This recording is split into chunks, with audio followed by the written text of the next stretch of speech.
Media Sriwijaya.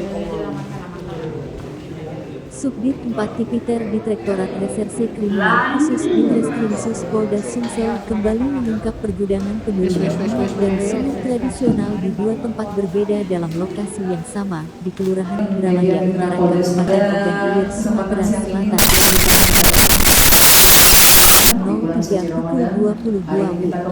Tak tanggung-tanggung, pengerebekan dua gudang yang dijadikan lokasi penyulingan di Desa Lorok, Kecamatan Indralaya ini, lahan seluas 1,5 hektar milik Arjani, sedangkan lahan seluas 1 hektar milik Yayan, berhasil kabur. Dengan mengamankan 5 orang pelaku yang ditetapkan sebagai tersangka, berinisial AR atau UJ sebagai pemilik lokasi dan pengoplosan. JU selaku sopir tangki 5 ton, FR selaku pengurus di lahan YA, tersangka RI selaku sopir dan ZI selaku sopir. Dikatakan Direktur Reserse Kriminal Khusus Polda Sumsel Kombes Polisi Agung Marianto, jika keberhasilan ini atas laporan masyarakat adanya pengangkutan minyak ilegal dari sumur tradisional di Nuba, yang segera ditindaklanjuti dengan bekerja sama dengan Polres Ogan Ilir. Berkat pengaduan dari masyarakat, kita berhasil mengungkap 2 TKP di desa yang sama. Mereka ini bersebelahan. TKP pertama milik AR alias UJ luas wilayah 1,5 hektar.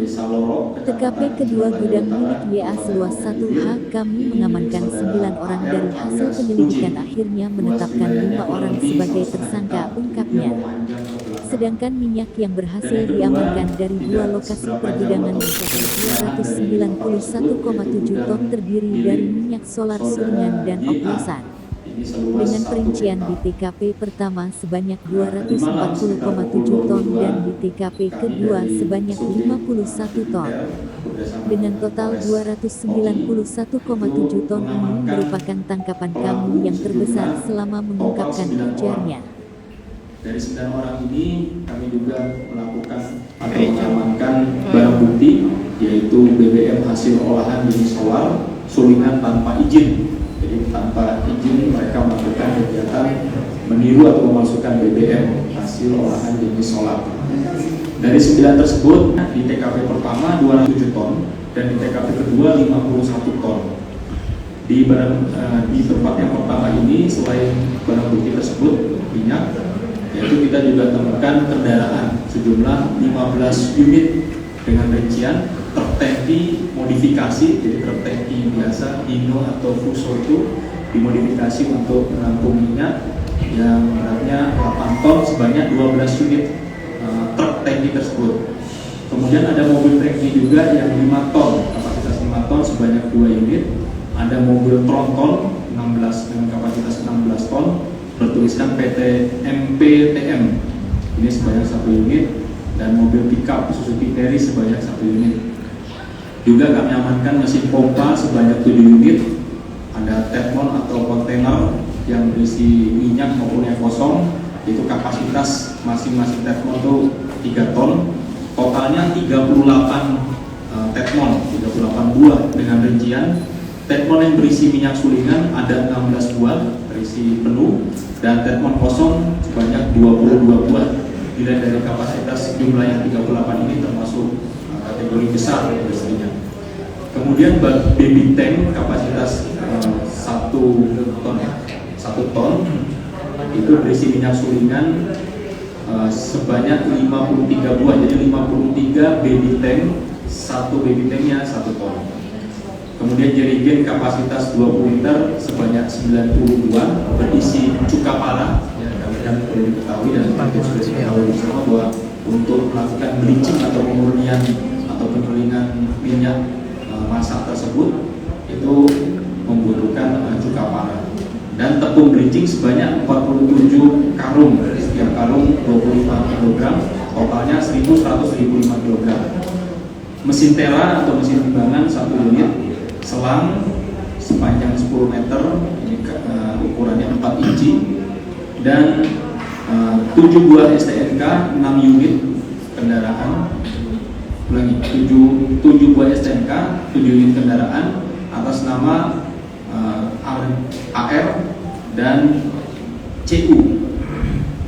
uang tunai sejumlah 10.750.000 dan secara tidak tertinggal di TKP itu ada buku tabungan. Ini yang menarik rekan-rekan, ada buku tabungan bank tertentu ya, Bank M, itu atas nama AR dan OA dengan saldo yang cukup signifikan. Di AR buku tabungannya ini saldonya 6 miliar dan di OA saldonya 11 miliar. Namun nanti akan kami dalami, kami akan meminta bantuan dari PPATK maupun instansi terkait untuk mendalami apakah benar di dalam ini hasil kejahatan ataupun bukan. Nanti akan kami laporkan berikutnya. Di TKP kedua, ini kita temukan minyak oplosan tadi yang 28 ton, minyak solingan 23 ton, dan kendaraan sebanyak 6 unit, truk tangki sebanyak 3 unit, kemudian mobil yang dimodifikasi tangki 2 unit, dan mobil minibus 1 unit.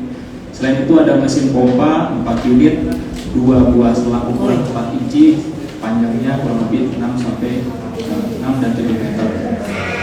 Selanjutnya 14 karung tepung bleaching, masing-masing karung 25 kilo, total 350 kilo, 10 jerigen asam sulfat, masing-masing jerigen 20 liter, total 200 liter, 2 buah handphone merek Vivo, 6 buah buku nota, 1 buah buku surat jalan, dan 1 buah buku catatan. Rekan-rekan yang berbahagia, kami menyimpulkan sementara bahwa para pelaku ini diduga kuat melakukan kegiatan meniru atau memalsukan sebagaimana dimaksud pasal 54 Undang-Undang Nomor 22 Tahun 2001 tentang migas, yaitu barang siapa yang meniru atau memalsukan BBM dan gas bumi dan hasil olahan tanpa izin usaha atau menerima, membeli, membawa suatu benda yang patut diduga dari hasil kejahatan, maka dikenakan selain pasal 54 kami berdasarkan pasal 480 KUHP.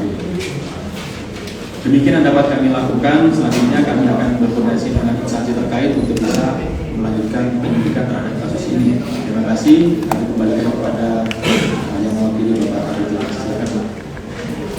Baik, di bagian tadi setelah disampaikan kronologis kejadian dari Bapak Adi Jumsus, silakan untuk rekan-rekan media yang ingin bertanya. Ini Pangsa-pasar dari mana? Pak Der, ini minyaknya dari mana dan berasal dan dijual kemana? Dan keuntungannya sendiri berapa?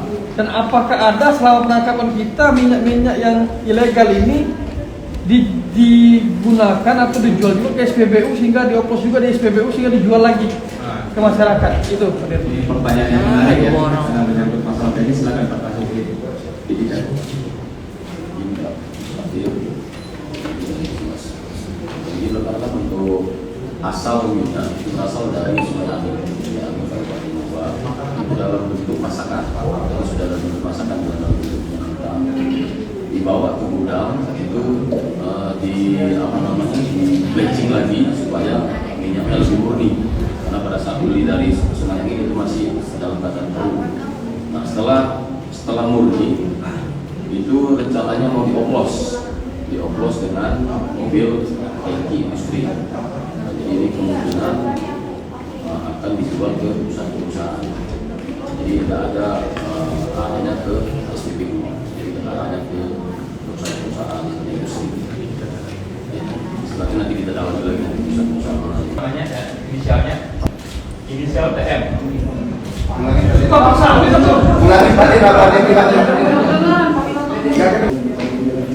Jadi maksudnya yang bersangkutan dia hanya bertugas untuk melakukan pemurnian atau penyulingan atau bleaching. Nah selanjutnya yang bertugas dari Digaji atau seperti apa Pak Der?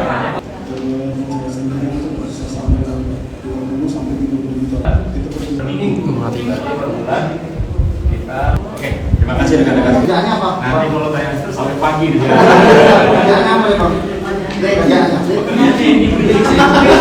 Oke, terima kasih Sobat Humas Polda Sumatera Selatan. Demikian konferensi pers ungkap kasus